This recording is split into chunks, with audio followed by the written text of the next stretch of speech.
Don't spend a single dollar on the Segway ZT3 Pro until you watch this. I spent weeks analyzing real owner feedback, comparing specs, and digging through hundreds of Reddit posts and YouTube comments from actual riders. And what I discovered about its real-world performance might surprise you. There's one critical issue that keeps coming up in owner reviews that Segway doesn't mention in their marketing, and one unexpected strength that has riders choosing this over scooters costing twice as much. This video is broken down into 5 parts, each focusing on a different aspect of the Segway ZT3 Pro, followed by a head-to-head comparison with the GT3. By the end, you'll know exactly whether this is the right scooter for your specific needs or if you should save your money for something else. Let's get into it. We'll start with the design.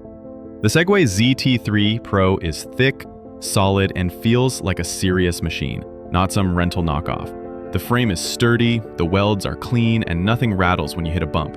The deck's got enough room for 2 feet and then some, and the handlebars sit tall, which instantly gives it a more commanding feel. Moving on to power, here's where things get interesting, and where real-world experiences start telling a different story than the marketing materials. The ZT3 Pro runs on a 650-watt motor, but don't get distracted by the numbers because in real life, it feels a lot meaner. Peak output hits 1600 watts, and yes, you can absolutely feel that when you hit the throttle.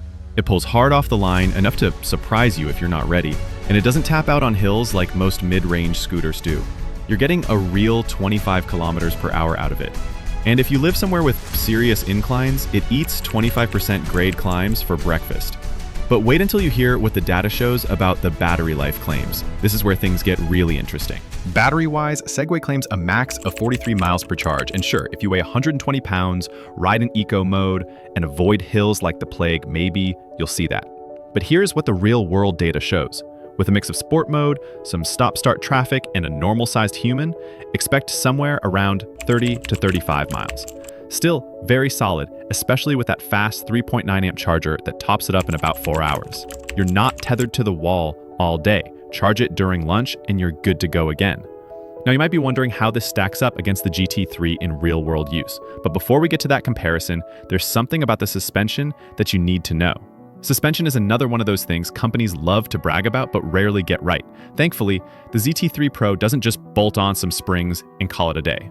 The front uses actual telescopic forks like what you'd see on a small motorbike, and the rear gets a proper spring setup. This means that you can actually ride over rough city streets without shaking your bones loose. Curbs, potholes, uneven bike lanes, it soaks up most of it without drama. It's not luxury car smooth, but for a scooter in this price range, it's impressive. The tires definitely help with that too. You're rolling on 11-inch tubeless fatties, which are a huge upgrade over the smaller Twitcher wheels you usually see. Because they're tubeless, they absorb shock better and give you fewer flat tire headaches.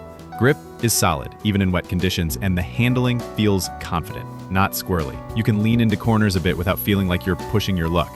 It's planted, and the stopping power backs that up, with dual disc brakes plus an electronic brake system. You don't just stop, you do it smoothly without any weird skids or nosedives. If you're enjoying this breakdown so far, hit that like button. It helps other people find honest research-based reviews like this. Now, let's talk about the smart features. Segway also baked in traction control and something they call SegRide Stability Tech. Sounds like a marketing bluff, right? Except it actually works. The scooter doesn't feel jittery when you accelerate hard or take fast corners, and the power delivery stays clean even on slick roads. The ZT3 Pro also has an IPX-P5 rating, which basically means you're fine riding through rain, puddles, or morning mist without frying the electronics. Just don't throw it in a lake and you'll be fine. The build quality overall is solid. Nothing feels cheap or like it'll fall off after a month. If we're being picky, the folding mechanism is a bit stiff out of the box, but once it's locked in, it stays locked, no mid-ride surprises. Tech-wise, you're getting a clean little LCD that shows your speed, battery, ride mode, all that good stuff. Nothing too fancy, but it works. The companion app does more. It lets you check ride stats, lock the scooter remotely, get firmware updates, and track it if it ever gets stolen. Bonus, it works with Apple's Find My network, which is rare. There's cruise control, auto-on headlights, even a built-in alarm system. All the smart stuff, but not shoved in your face. The bottom line is that this isn't a scooter for someone who just wants something cute to get around campus. This is for people who need a serious, reliable ride with actual performance under the hood.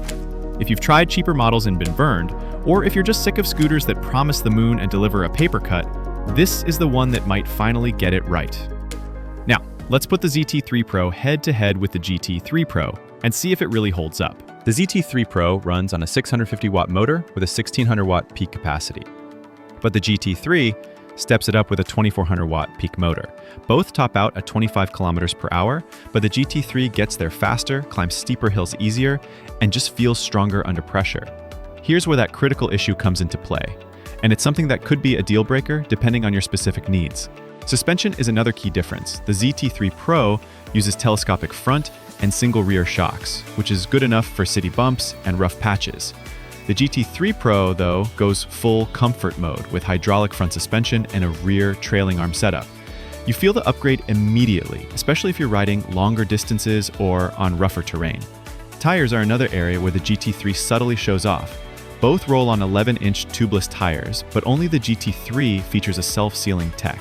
It's the kind of detail that seems minor until your tire gets a puncture and one scooter shrugs it off while the other leaves you stuck texting your cousin for a pickup.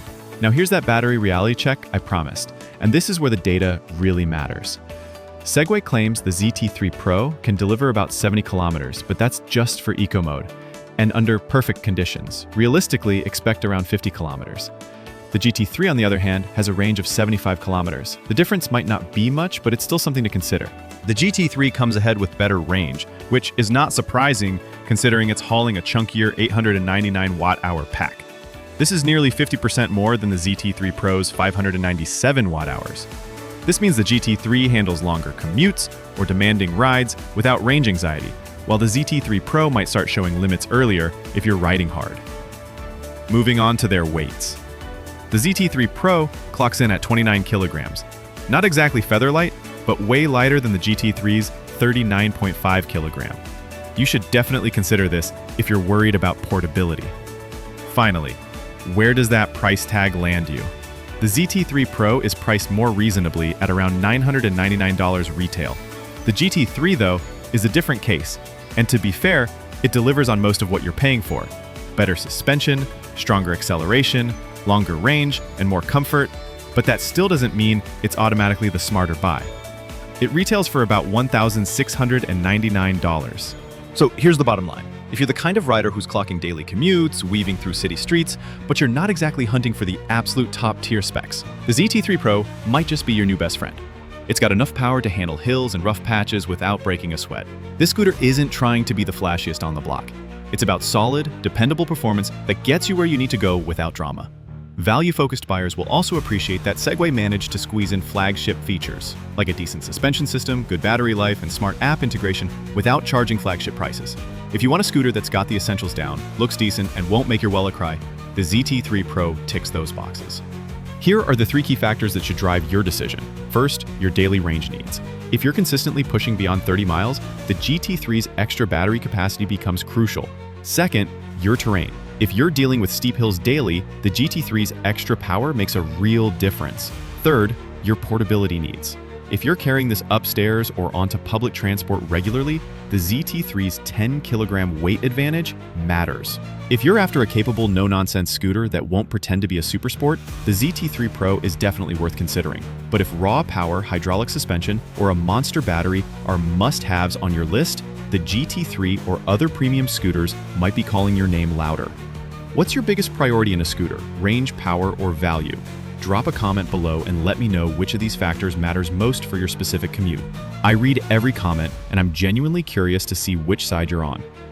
And if you want to see how this stacks up against other scooters in the $1,000 range, including some surprising alternatives that might save you even more money, I've got that comparison coming next week. Make sure you're subscribed and hit the notification bell so you don't miss it.